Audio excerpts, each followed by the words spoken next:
Hello horror addicts, कैसे हैं आप सब। आज मैं फिर से हाजिर हूँ एक नई कहानी के साथ। एंजॉय। कमरे की खामोशी खूब अंधेरे में और भी ज़्यादा डरावनी लग रही थी। चारों तरफ एक अजीब सी बेचैनी फैली हुई थी, जैसे कोई अदृश्य साया हर पल कमरे में घूम रहा हो। पलकें भारी हो रही थी, लेकिन नींद कोसों दूर थी। हर आहट पर दिल जोरों से धड़कने लगता। आज फिर वही हुआ, वही भयानक एहसास, जैसे किसी ने उसके कान में फुसफुसाकर कुछ कहा हो, लेकिन क्या कहा ये समझ नहीं आया। पिछले कुछ दिनों से आशा के साथ अजीबोगरीब घटनाएं हो रही थी। कभी रात को सोते समय कमरा अचानक से ठंडा हो जाता, तो कभी उसे लगता कि कोई उसे ही देख रहा है, जबकि कमरे में उसके सिवा कोई नहीं होता था। सबसे डरावनी बात तो ये थी कि उसे अक्सर एक धुंधली सी आकृति दिखाई देती थी, जो पलक झपकते ही गायब हो जाती थी। लेकिन उसमें कोई चेहरा नहीं था, बस एक खाली ढांचा। आज भी जब वो आधी रात को बाथरूम जाने को उठी, तो उसने फिर से उस आकृति को देखा। बाथरूम के शीशे में अपने अक्स के बगल में वो खड़ी थी, पर इस बार आशा ने उसका चेहरा देखा। वो चेहरा जो वो फिर से कभी देखना नहीं चाहती थी।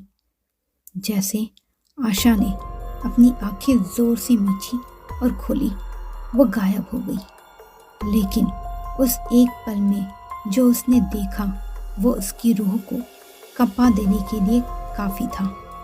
उसकी ठंडी बेजान आंखें जैसे उसकी आत्मा को ही निचोड़ लेना चाहती थी। वो चीखती हुई बाथरूम से बाहर भागी। उसकी चीख सुनकर उसका बेटा सोमेश, जो बगल वाले कमरे में अभी फ़ोन चला ही रहा था, भागता हुआ आया। क्या हुआ माँ, क्या हुआ, तुम चीखी क्यों? आशा अब भी बदहवासी में सिर्फ बाथरूम की तरफ ही देख रही थी, और उसी हालत में वो बुदबुदाई, वो लौट आया है, वो लौट आया है।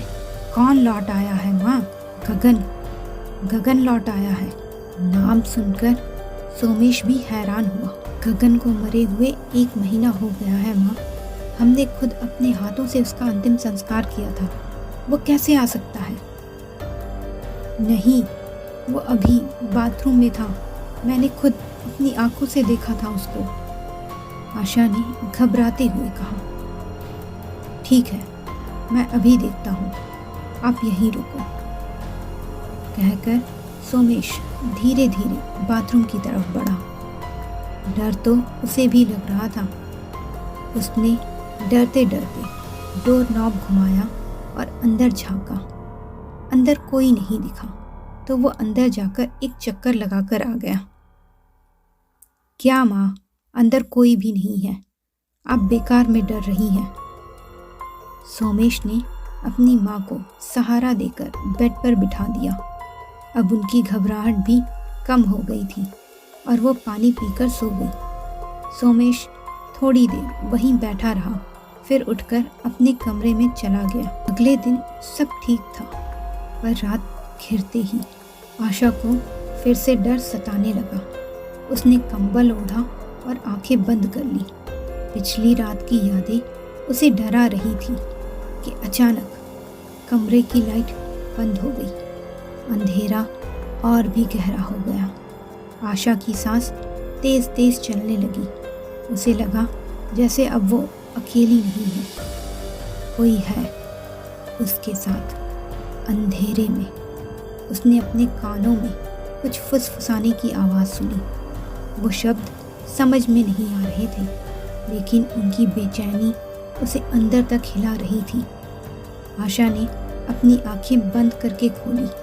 अंधेरे में उसे कमरे के कोने में 2 चमकती लाल आंखें दिखाई दी, जिन्हें देखते ही वो बेतहाशा चीखने लगी। उन चीखों से सोमेश की आंख भी खुल गई। वो भागता हुआ आया। कमरे में लाइट्स वापस आ चुकी थी। उसकी माँ कमरे में आंखें बंद किए अब भी चीख रही थी। उसने उनको हिलाकर होश में लाने की कोशिश की। क्या हुआ माँ? माँ क्या हुआ? आशा कुछ बोल नहीं पाई, सिर्फ हाथ के इशारे से कमरे के उस कोने को दिखाया जहाँ वो चमकती लाल आंखें नजर आई थी। ठीक से देखो माँ, वहाँ कोई नहीं है। सोमेश जब ये बोल ही रहा था कि उसे खिड़की के सामने से कोई गुजरता हुआ महसूस हुआ। वह दौड़कर खिड़की पर गया। उसे एक साया नजर आया। कौन है? कौन है वहाँ? उसकी आवाज़ पर साया एकदम से रुक गया और हल्के से गर्दन घुमाकर देखा, फिर अंधेरे में गायब हो गया। डर से उसकी माँ की हालत खराब हो रही थी, तो उनको हिम्मत देने के लिए वो भी उनके कमरे में ही सो गया। रात का कौन सा पहर था पता नहीं, पर सोमेश की नींद एक घुटी घुटी सी आवाज़ से खुली। उसने सिर उठाकर देखा तो उसकी माँ बेड पर बैठी कांप रही थी। वो फटी फटी आंखों से जिस तरफ देख रही थी उस तरफ देखा तो डर से उसकी आंखें भी फैल गई। कमरे का दरवाज़ा खुला हुआ था और वहाँ खड़ा था वो साया, गगन का साया। उसे देखकर सोमेश की भी घिघी बन गई और अगले ही पल धड़ाम की आवाज़ के साथ दरवाज़ा अपने आप बंद हो गया। ऐसा कैसे हो सकता है? सोमेश भी सोच में पड़ गया। फिर उसको माँ का ख्याल आया। वो उनको शांत करने की कोशिश करने लगा। देखा तुमने? वो गगन ही था। मैं तुमसे कह रही थी, वो गगन ही था। हाँ माँ, मैंने देखा, पर अब शांत हो जाओ, अब शांत हो जाओ। उसने माँ को नींद की गोली देकर सुला दिया, पर उसके दिमाग में ख्यालों का भूचाल चल पड़ा था। उसे एक एक करके सब याद आ रहा था। अपने पिता की मृत्यु के बाद गगन अपनी सौतेली माँ आशा को घर ले आया और उसे सगी माँ का ही दर्जा दिया और सोमेश को अपने छोटे भाई की तरह ही पाला। अच्छी पढ़ाई कराई, यहाँ तक कि हायर स्टडीज़ के लिए उसे फॉरेन भी भेजा। लेकिन इतना सब करने के बावजूद आशा की नज़र हमेशा से उसकी जायदाद पर थी। उसे गगन से पैसे लेना अच्छा नहीं लगता था। वो पूरी जायदाद अपने बेटे सोमेश के नाम कराना चाहती थी, जबकि गगन सोमेश को बिजनेस में पार्टनरशिप देना चाहता था। वक्त ऐसे ही गुजर रहा था। इसी दौरान गगन की शादी भी हो गई और उसका एक प्यारा सा बेटा भी था। वहीं सोमेश गलत संगत में पड़कर कर्ज में पूरी तरह से डूब चुका था और जल्द ही वो दिन भी आ गया जब उसको कर्ज देने वाले लोग घर आकर अपने पैसे वापस मांगने लगे। उस दिन गगन ने सोमेश को बहुत लताड़ा और आशा को भी उसकी गलतियों पर पर्दा डालने के लिए खरी खोटी सुनाई। उस दिन माँ बेटे ने गगन और उसके परिवार को मारकर अपनी बेइज्जती का बदला लेने की ठानी। कुछ दिन बाद ही उनको इसका मौका भी मिल गया। उस दिन गगन अपनी फैमिली के साथ हिल स्टेशन घूमने जाने का प्लान बना रहा था। आशा और सोमेश को भी साथ चलने को कहा, तो आशा ने खराब तबीयत का बहाना करके टाल दिया, क्योंकि उन लोगों ने गगन के कार ब्रेक्स खराब कर दिए थे। अगले दिन आशा और सोमेश गगन को और उसकी फैमिली को बहुत खुशी खुशी विदा कर देते हैं और फिर बैठकर इंतज़ार करने लगते हैं। कोई 1 घंटे बाद फ़ोन बजा, जो गगन और उसकी फैमिली की मौत की खबर लाया। दोनों खुशी से नाचने लगे थे, पर बाद में दोनों ने खूब रोने धोने की एक्टिंग करी ताकि किसी को भी उन पर शक ना हो। वो लौट आया है, गगन लौट आया है। आशा बुदबुदाते हुए हड़बड़ाकर उठ बैठी, तो सोमेश भी ख्यालों से बाहर आ गया, पर उसे भी समझ नहीं आ रहा था कि वो क्या करे, कैसे अपनी माँ को ढांढस बंधाए। काफ़ी सोच विचार के बाद अपने दोस्तों से मशवरा करके सोमेश एक साधु के पास गया और हाथ जोड़कर अपनी समस्या बताई। साधु ने सारी घटना जानकर हर संभव मदद करने का आश्वासन दिया और बदले में एक मोटी रकम की डिमांड की, जिसके लिए सोमेश भी मान गया। आखिरकार जान बचानी थी उसे। साधु ने एक हवन करने की बात कही और उसकी एक लंबी लिस्ट भी सोमेश को थमा दी। शाम होने से पहले साधु अपने चेले के साथ उनके घर पहुंच गया था। माँ बेटे ने उनका हाथ जोड़कर स्वागत किया। फिर साधु घूम घूम कर घर का जायजा लेने लगा और साथ ही कुछ सफ़ेद पाउडर जैसी चीज़ घर में बिखेर रहा था। चेले ने साधु से पूछा, आपको क्या लगता है गुरुजी, यहाँ कोई आत्मा सच में है और क्या आप उसे भगा सकते हैं? जवाब में साधु ने उसे झिड़कते हुए कहा, तू बड़ा नासमझ है। हवन से बहुत पैसा आएगा और सामग्री भी मिल जाएगी, जिसे लेकर हम यहाँ से निकल लेंगे। उसके बाद यहाँ क्या होता है उससे हमारा कोई लेना देना नहीं। ये सब सुनकर चेला हैरान हो गया। उसे अब अपनी जान की फिक्र होने लगी, क्योंकि वो साधु के भरोसे इस भूतिया घर में आया था और वही ढोंगी निकला और साधु अब उसको भागने भी नहीं देगा।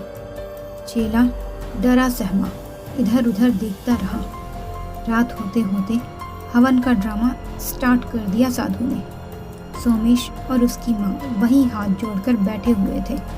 थोड़ी देर में साधु के ठीक पीछे काला धुआं उठने लगा। धुएं ने एक आकृति का रूप ले लिया और चेहरा मरे हुए गगन का चेहरा था, जिस पर सबसे पहले नज़र चेले की ही पड़ी। वो डर से थर थर कांपने लगा। सोमेश और उसकी माँ ने भी उसे देख लिया था, पर उनको लगा कि साधु के बुलाने से आया है और साधु गगन को कंट्रोल कर लेगा। जब साधु की नज़र उन लोगों की डर से सफ़ेद पड़े चेहरों पर गई और उनकी नज़रों का पीछा करते हुए उसने गर्दन हल्के से मोड़ी, तो साधु जिस लकड़ी के पीढ़े पर बैठा था उसके साथ ही हवा में तैरने लगा। साधु की हालत देख चेला गिरते पड़ते कमरे से बाहर भागा। साधु गला फाड़कर चीखने लगा और अपनी जान बख्शने की मिन्नतें करने लगा। सोमेश और आशा डर कर एक दूसरे का हाथ पकड़े कमरे के एक कोने में दुबक गए थे। साधु को हवा में लटकाने के बाद गगन ने उन दोनों की तरफ देखा। उसकी आंखें गुस्से से एकदम सुर्ख थीं। हमें माफ़ कर दो गगन, हमसे गलती हो गई। हाँ भैया, हमें माफ़ कर दो। दोनों गगन के सामने गिड़गिड़ाने लगे थे। मैंने तुम लोगों का हमेशा भला किया, कभी कोई कमी नहीं छोड़ी, जिसका बदला तुम लोगों ने ऐसे चुकाया। ईर्ष्या और लालच ने हमको अंधा कर दिया था बेटा, तुम हमें माफ़ कर दो। आशा ने गगन को फिर से धोखा देने की कोशिश की। जलन थी तो जो करते मेरे साथ करते। मेरी बीवी और मासूम बच्चे का क्या कसूर था, उनको क्यों मारा? सोमेश और उसकी माँ को अब अपने गलों पर कुछ कसता हुआ सा महसूस हुआ और पैरों के नीचे से ज़मीन भी छूटने लगी थी।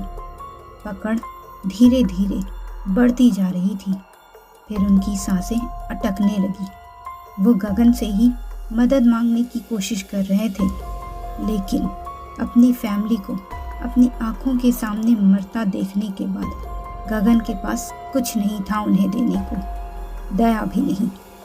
अगले दिन पुलिस को उनकी बॉडीज पंखे से झूलती हुई मिली, पर सुसाइड के कारण का पता ना चल सका। तो मित्रों, कैसी लगी ये स्टोरी?